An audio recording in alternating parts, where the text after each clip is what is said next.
સતી સીતાજી રથમાં બેઠા ને રથનો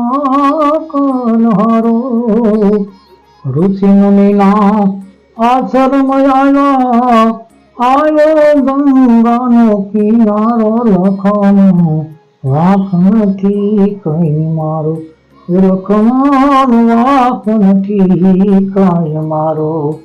જડતા હૃદયે સીતાજી બોલ્યા શું છે અપરાધ મારો કોઈને કારણે રામ રૂઠ્યો કોઈને કારણે રામ રૂઠ્યો કર્યું છે પાર લખન રથનો હાકલ હારો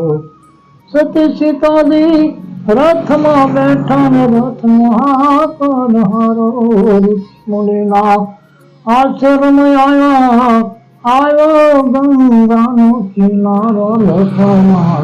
વાંક નથી મારો